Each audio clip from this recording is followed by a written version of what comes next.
Fandarmologi, hampir semua pernah saya analisa, hampir saya tahu cara pakainya. Akhirnya saya temukan satu hal. Yang paling penting itu cuma candle sama volume. Itu doang. Karena volume nggak bisa dibohong. Volume sering saya pakai. Kalau perhatikan semua chart saya selalu masukin volume, tapi saya nggak kasih tahu gimana cara analisanya. Nah, itu tujuannya karena volume itu never lies, itu saya setuju. Volume itu tentang uang. Contohnya, saya beli saham ASI, saham ASI naik 5% hari ini, besok naik 5% juga. Tapi kalau hari ini volumenya cuma 10 miliar, besok 50 miliar, itu kekuatannya beda. Maka dari itu volume di bawah itu ada jelas. Karena ketika volume di bawah itu kan tentang uang. Ketika lotnya banyak, naiknya banyak, maka itu orang udah kalau soal uang nggak mungkin main-main. Maka dari itu saya trader, ya selalu saya katakan saya itu VPA trader, volume price analysis. Karena volume nggak pernah bisa bohong. Kalau seandainya ada satu chart blank, orang nanya saya ini bisa kemana? Tanpa volume saya nggak bisa baca. Tapi kalau volume bisa. Nah selanjutnya saya menganalogikan seperti kalau ada kapal, itu kita solarnya sama mesinnya itu volume. Selanjutnya kayak GPS, Sekoci, segala macam itu indikator-indikator yang lain, MACD, MA, segala macam.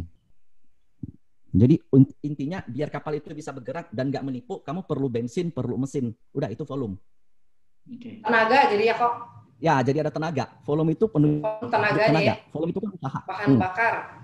Bahan bakar, betul.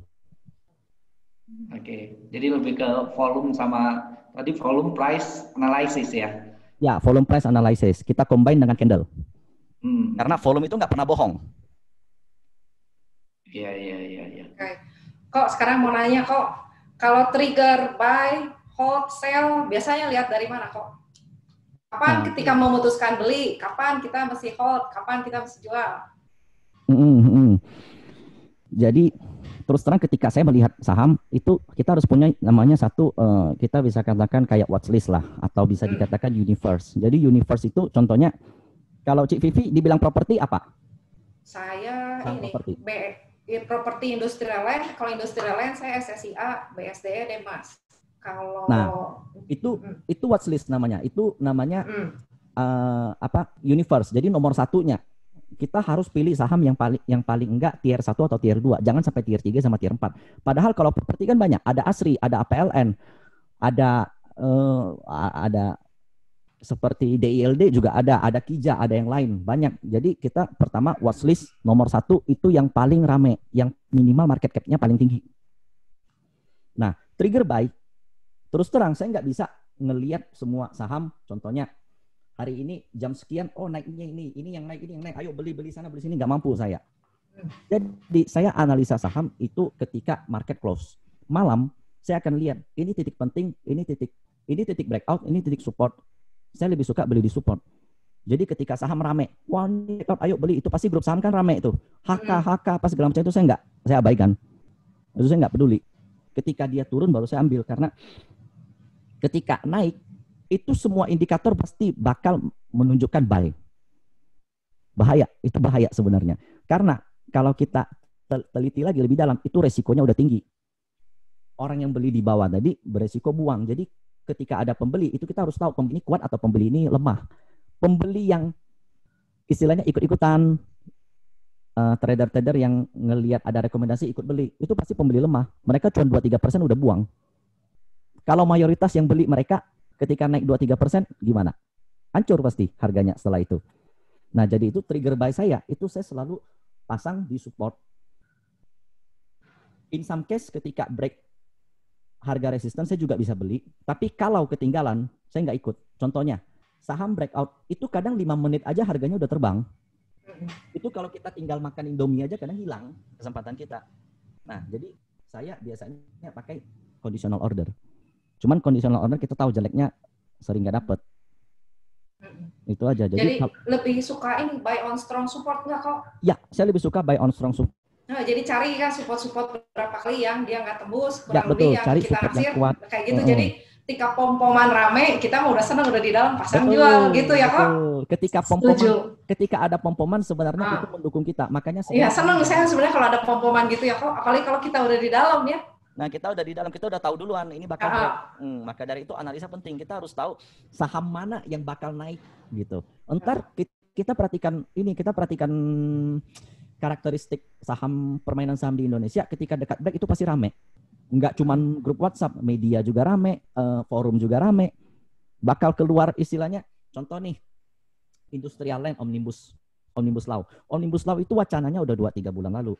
Tapi setiap saham break, media itu semua bahas tentang Omnibus Law. Loh, kemarin kamu kemana waktu koreksi gitu loh. Apa waktu breakout lu munculin ini punya media gitu loh. Maka dari itu fungsi dari teknikal itu kita harus bisa kalkulasi risk. Seringnya ketika risk rendah, itu justru sahamnya sepi. Nggak dimobrolin orang lain, nggak ada yang mau. Istilahnya, waduh ini bursa jelek nih merah, nggak ada yang mau. Nah di situ sebenarnya kesempatan. Ketika kita beli, kemudian kita bisa batasi resiko kita. Anggap loss-nya di sini minus 2%, minus 3%, biasa saya begitu, nggak masalah. Terus ketika naik, orang nanya masih boleh beli nggak? Saya pasti bilang nggak. Saya udah di dalam, kita udah di dalam. Makanya saya nggak pernah mau keluarin rekomendasi apalagi kalau saya udah di dalam, karena jadinya saya jadi subjektif nanti. Iya, kalau Michael Leo yang ngomong nanti semua bisa kakak kok. Bahaya. Nyebut nama nggak boleh, udah itu. Karena jeleknya bursa saham sering dijadikan sapi perah. Karena istilahnya saya rekomendasi ini, saya punya berapa member, beli deh HKD. Member yang tajir-tajir beli 100 juta, 1 miliar segala macam, sahamnya naik, ntar saya jual gitu. Itu jadi bukan teknikal, itu jadi lu permainin bursa. Itu saya nggak suka banget yang begitu. Tujuan saya di bursa bukan cari untung. Pertama, saya mau suatu saat saya bisa survive dengan dana yang jauh lebih besar dari sekarang. Karena maka dari itu ilmu saya dari awal kita harus sesuaikan dengan cara mengelola uang yang proper. Bukan. Jadi bisa hasil konsisten ya kok, bukan sewaktu-waktu ya. Penting. Konsisten itu yang paling susah kan. Kalau untung sekali-kali gede mah bisa ya. Betul. Rugi apalagi rugi gede mah. Banyak newbie bilang begini, oh dia hebat tuh cuan 10%, dia hebat cuan 20%. Iya hebat, tapi tahan nggak terus-terusan? Tahan nggak, karena bursa itu bukan soal lari sprint. Bursa soal kita maraton. Napas lu panjang nggak? Karena kita trading, kita investasi itu for life. Itu untuk seumur hidup. Anggap kita 5 tahun, 6 tahun, 7 tahun, 10 tahun. Selama 10 tahun itu kita lari maraton, bukan sprint. Itu yang mesti diingat. Jadi kan trader juga sebetulnya plan-nya jangka panjang, napas panjang ya kok, bukan cuma investor aja. Cuman kan swing trader juga. Swing trader yang panjang. Cuman apa yang saya post mungkin dilihat orang lain seperti saya beli jual semuanya enggak. Iya kan, orang kan kalau yang enggak terlalu ngerti kan, trader itu asumsinya beli pagi jual sore terus aja gitu kok. Padahal kan ada typical swing kan, ada sebenarnya yang holding periodenya lebih lama jadi mirip investor, tapi kita triggernya pakai chart kan kayak gitu ya. Betul. Jadi trader sendiri ini ada diklarifikasikan banyak ya. Salah satunya kalau dari itu dia ada scalper. Jadi scalper itu dalam hitungan menit dia bisa keluar masuk. Dia incar cuan 2%, 3% udah jual. Jadi dia masuk bisa all in, bahkan bisa margin. Contohnya dia punya 100 juta, ada saham yang drop dalam karena ada news atau rumor apa, jatuh 5%, 6%. Anggap ARB. Itu dia bisa masuk di situ. Ntar naik, mantul sedikit 2% mereka jual. Itu kerjaan mereka dalam satu hari bisa 10 kali keluar masuk. Saya punya teman yang seperti itu. Dia bisa masuk keluar dalam satu hari bisa 4-5 saham keluar bisa sampai 4-5 kali. Jadi total transaksinya fantastis banget. Cuman itu fee-nya kan pasti besar. Kemudian ada day trader.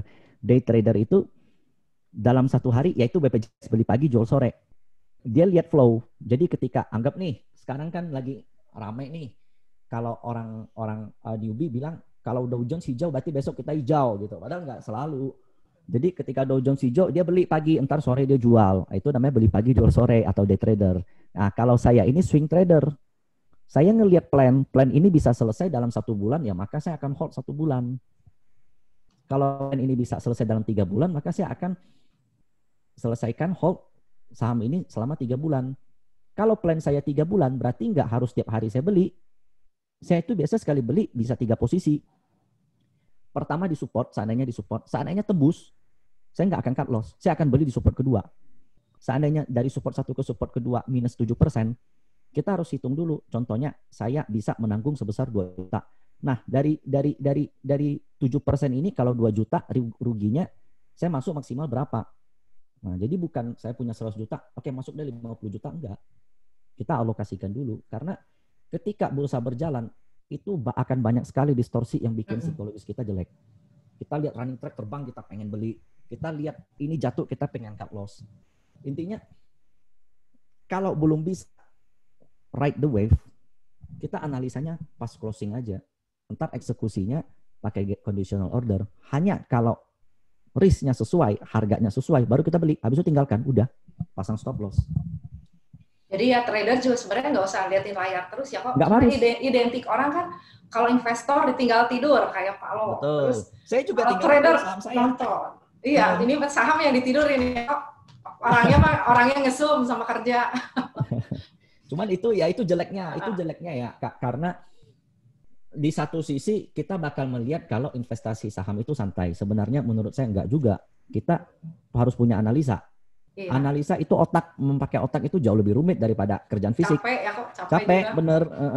Lalu salahnya menurut saya, ini mohon maaf ya kepada semua yang pernah mengatakan kayak beli saham lu tidur, nyantai aja ntar. Nggak bisa. Itu salah, karena ketika kita punya suatu portofolio di saham, itu kita harus tahu kalau itu resikonya tinggi, jauh di atas obligasi, jauh di atas reksadana, dan kurang lebih lah resikonya sama dengan mata uang. Gitu. Sama ini kok biasa beranilah ketika orang lain takutlah ketika orang lain berani. Nah itu kok kalau yang newbie baru kan beli seadanya duit pas guyuran, ayo haka. Bener, ayo. Nah itu saya kadang-kadang dicicil, jangan langsung dibeli, nanti nangkepin pisau jatuh kan. Orang lain pas mantul, kita belum balik-balik modal gitu, karena dihabisin di pertama kan. Maka dari itu saya perlu maka dari itu saya katakan Kak Vivi, saya perlu teknikal untuk menyesuaikan hal itu. Contohnya, hari ini saham minus 5%. Semua merasa, wow gila saham ini bisa minus 5% murah. Harus ingat, ini baru jatuh dari harga tertingginya. Sementara harga terendahnya minus 50% di bawah.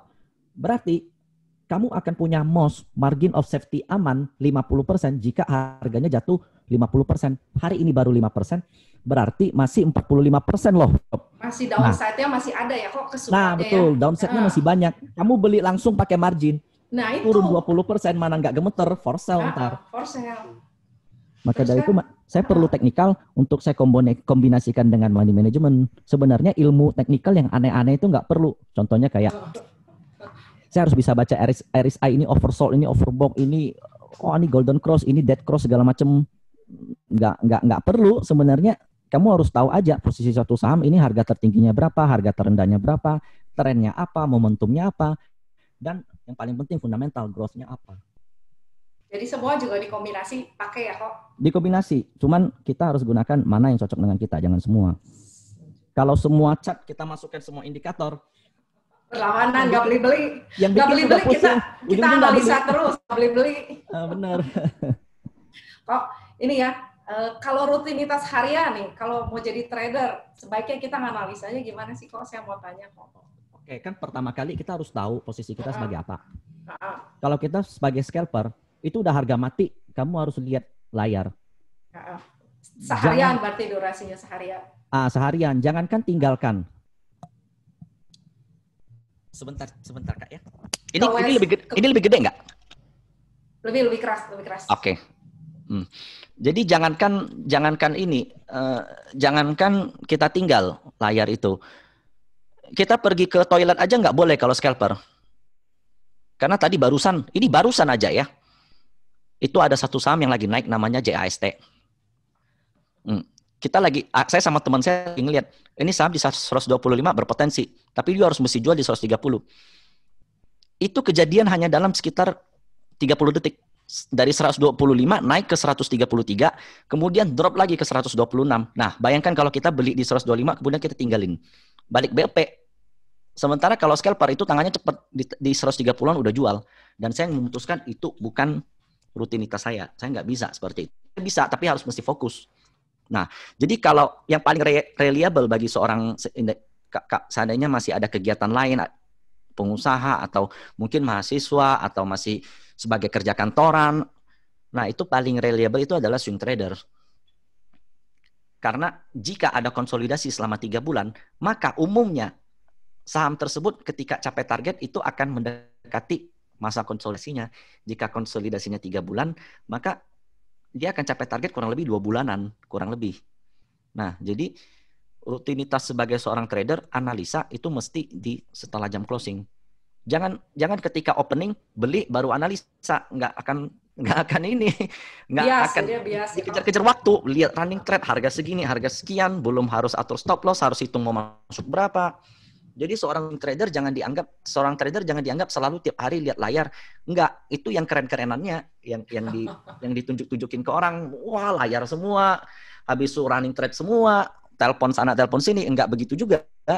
Itu mah broker kok, bukan trader. Itu broker, betul, itu dealer. Apalagi dealer institusi. Broker institusi, itu lebih pusing.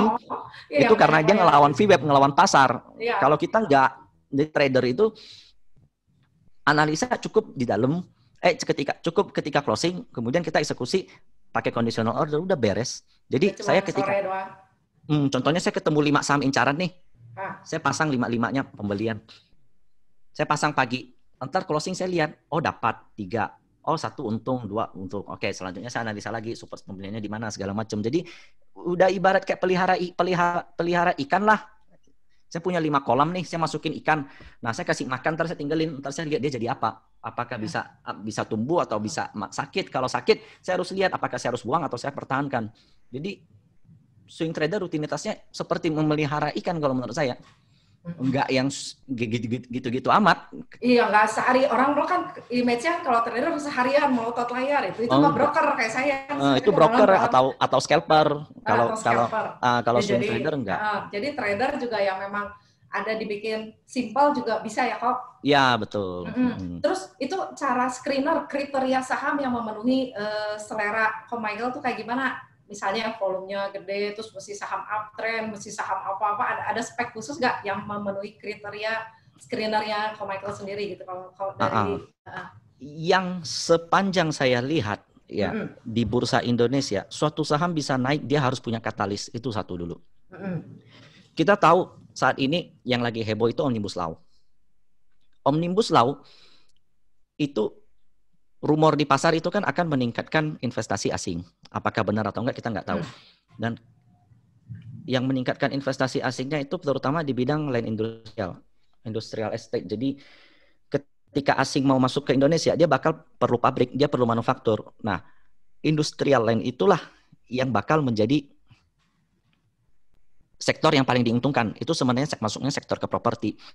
Nah, kita screening saham jangan tiba-tiba lu istilahnya ini lagi rame di sini, jangan lu cari yang aneh-aneh lah gitu.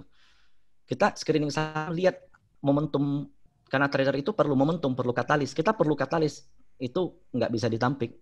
Ada katalis itu saham baru bisa naik. Jadi screening bagi seorang trader, pertama cari momentum. Sekarang momentum kita yang jelas apa? Farmasi, Omnibus Law. 2 itu. Next tahun depan itu infrastruktur kan dengar-dengar sih tentang kalau seandainya Omnibus Law datang kan ada proyek Batang ini untuk penyediaan 4.000 hektar bisa sewa gratis, asing disewain gratis untuk buka apa segala macam, itu pasti infrastruktur bagus. Nah, jadi screening saham saya itu sebenarnya saya nggak lihat chart dulu, saya lihat apa yang terjadi di Indonesia, sektor mana yang diuntungkan, baru saya lihat chart.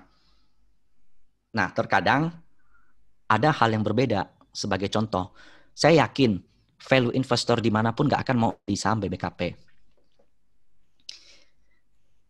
Value investor manapun nggak akan mau beli saham AISA.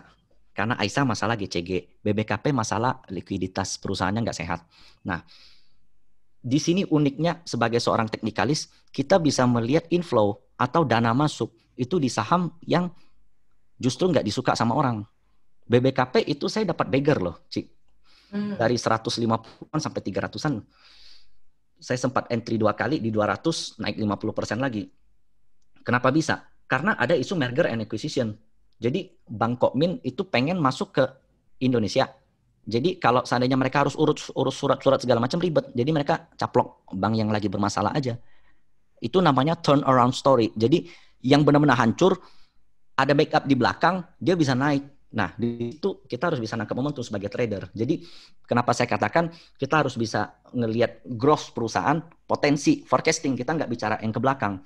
Nah, di situ trader bedanya antara value investing dengan trader. Karena kalau trader melihatnya lebih ke depan. Seandainya ini perusahaan jelek, asal dia nggak disuspend deh, asal dia nggak di-delisting deh, it's okay. Itu masih oke. Jadi untuk screening, kita mesti lihat apa yang dibicarakan orang, jangan ikut-ikutan. Jangan ketika rame baru ikutan. Lihat dulu, analisa dulu, pergerakan chart, itu volume penting. Ketika ada volume besar masuk, berarti ini soal uang. Uang ini nggak akan main-main. Orang nggak akan mau buang-buang uang. Masa saya bikin volume naik pakai uang 100 miliar, besok saya jatuhin. Jatuhin lagi pakai uang 100 miliar. Rugi dong. Kan begitu. Jadi untuk screening, kita mesti tahu sektor mana yang diuntungkan, sektor mana yang dirugikan. Kemudian kita cut lagi. Jangan semua saham di sektor itu masuk. Pilih yang hanya pemenang. Pilih yang hanya volumenya paling besar. Pilih yang hanya liquid. Kalau contoh properti, kita punya SMRA yang baru masuk LQ45. Kita punya BSDE, kita punya CTRA. Kalau konstruksi, kita punya Wika. Kita punya PTPP. Kita punya ADI. Kalau banks, kita punya BMRI, BBCA, BTN. Nah, jadi jangan jauh-jauh dari itulah, jangan yang aneh-aneh gitu. Yang lari duluan aja kok leadernya ya. Benar, kita leader cari di sektornya. Leader di sektornya. Karena kita trader, kita berpacu sama waktu. Kalau value investing berpacu sama kesabaran. Ya, betul. Kok kalau kau pasang stop loss nih ya, berdasarkan persentase atau ketika ada kondisi tertentu saya keluar. Patternnya patah atau ini atau berdasarkan persentase sih kok. Stop loss yang baik itu berdasarkan pergerakan saham. Jadi saham itu nggak ngikut average kita. Kita beli saham di pucuk seandainya dia turun. Seandainya kita punya level stop loss 5%. Karena kita masuk 100 juta seandainya. Portofolio kita 100 juta. Kalau dia jatuh 5%, berarti kan kita rugi 5 juta. Kita nggak mau nih lebih dari 5 juta. Jadi ketika turun 5 juta, saya jual. Stop loss. Kan seperti itu. Tapi ingat, saham nggak ngikutin harga kamu masuk. Seandainya supportnya di minus 10% gimana? Jatuh, turun ke 10%. Kamu otomatis kena stop loss dong. Maka dari itu, ketika minus 10%, ketika mau masuk, hitung dulu supportnya berapa.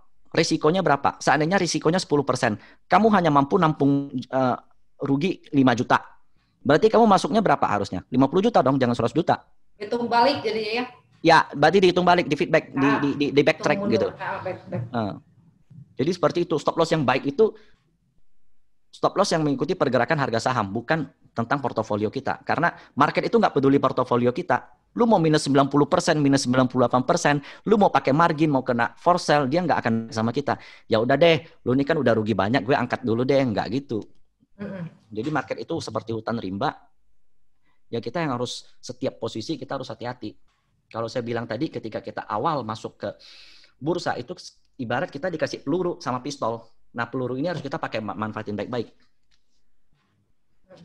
Jadi kita gimana? Ya sebenarnya kan analisa teknikal, fundamental, dermologi, grafologi, cuanologi, semua itu cuman tool ya kok. Yang betul, semua cuma tools. Berperan tuh kan kita ya. Kita lagi, psikologis kita lagi yang penting. Nah kok, saya mau tanya lagi nih, kalau view IHSG ngelihat pergerakan berdasarkan saat ini ya, kira-kira akhir tahun ke berapa kok? Kalau berdasarkan data-data sekarang gitu, range berapa gitu? Kalau range IHSG saat ini titik kuncinya adalah kita bakal sideways di kisaran 5.000 sampai 4.800. Kita saat ini berusaha nembus dari 5.000. Itu kalau saya lihat maksimalnya di 5.100. Nah, kita harus ingat di bulan 11 itu volatilitas tinggi. Satu, akan ada Pilpres US. Itu sekitar tanggal 3 November. Apapun hasilnya, itu bakal ada outflow. Itu akan beresiko banget. Yang kedua, November itu terkenal dengan bulan berdarah. Kenapa? Karena para fund manager yang punya uang besar, itu bakal tarik dananya untuk persiapan window dressing. Window dressing itu di Desember, istilahnya kayak fund manager itu mau menunjukkan portofolio mereka bagus ke konsumen, ke nasabah. Jadi mereka perlu injek dana di Desember. November mereka bakal tarik dana. Maka dari itu kemungkinan November itu merah. Selanjutnya GDP Q3 itu keluarnya di November. Harusnya tanggal belasan atau tanggal 20-an GDP Q3 keluar. Itu pasti bakal volatile juga karena Sri Mulyani sudah ancang-ancang. Jangan harap positif deh, kita udah pasti resesi. Kita udah minus, yang pertama minus 3%, yang kedua ini anggaplah 1%. Tapi kita harus ingat, minus 3% dan minus 1% itu jauh lebih baik daripada negara ASEAN yang lain. PMI kita bagus, penjualan retail kita juga bagus. Ini saya bacain penjualan Mei minus 20%, Juni 17%, Juli 12%, Agustus barusan keluar itu sisa minus 9%. Berarti sebenarnya tingkat konsumsi kita tinggi, meskipun masih deflasi, tapi deflasinya udah mulai-mulai terkendali. Maka dari itu view saya di bulan November kita bakal uji 4.800. Jika dia jebol, dia bakal ke 4.600, terakhir di 4.500. Itu yang paling penting. Kalau seandainya 4.500 jebol, wah itu bahaya. Itu bisa ke 4.000 low dari Maret kemarin. Kalau by chart ada potensi. Tapi kalau kita lihat fundamental, harusnya nggak sampai seperti itu. Kita perlu kalau kita lihat dengan makro, yang akan membuat kita jatuh itu satu, Kak. Pertama, negara lain saat ini sibuk untuk menangani wave 2 dari corona COVID-19. Negara kita, Indonesia, wave 1 aja belum kelar-kelar. Setiap hari naik terus. Kita digabung kali kok wave 1, wave 2 sekaligus. Sebenarnya nggak bisa. Kalau wave 1 itu kan, wave 2 itu kan harus udah drop. Dulu. Ini nggak drop, masih nyantol di atas 4.000-an, 4.000-an. Bullish kita ini COVID-19 kita. Lalu kita nggak boleh ada PSBB lagi. Itu penting. Karena PSBB benar-benar menurunkan omset dari manufaktur, pabrik-pabrik, padat karya segala macam hancur. Dan itu kalau data kita jelek, gimana asing mau masuk, gimana investor mau masuk gitu loh. Paling kita harapin yang lokal doang. Sementara di bursa itu kan porsinya kurang lebih 30% asing kalau nggak salah ya. Ya. Sisanya lokal. Sekarang udah tinggal sedikit. Nah, jadi kalau by chart saat ini IHSG ada potensi turun ke 4.500. Support terakhir itu di 4.000. Dan kalau kita combine dengan makro, yang bakal buat kita naik itu adalah stimulus dan omnibus law. Jadi kalau dikatakan Desember, view saya bullish. Itu bakal bisa ke 5.200-an atau 5.300 possible-nya. Tapi di November kita bakal drop dulu. Nah, jadi trading di bulan November itu harus hati-hati. Gunakan money management yang ketat. Cari saham kalau bisa jangan dikejar. Ada yang naik jangan dikejar. Proyeksikan support jauh banget di dalam. Dan gunakan money management yang kecil. Saya saat ini trading hanya sekitar 20% dana. 80% saya cadangkan cash. Itu kita enak loh retail. Kalau seandainya fixed income fund, itu mereka minimal punya 80% stocks. Bayangin. Jadi seandainya bursa downtrend, mereka tetap harus beli saham. Karena aturan OJK, mereka harus punya 80% saham. Sementara kita retail mau cash 100% selama 2 bulan juga urusan kita. Nggak ada yang maksa, harus beli loh kamu, kalau nggak disuspend, nggak. Jadi view saya retailnya jangan bilang enak uang gede pusing keluar masuknya ya kok. Kita lebih fleksibel ya.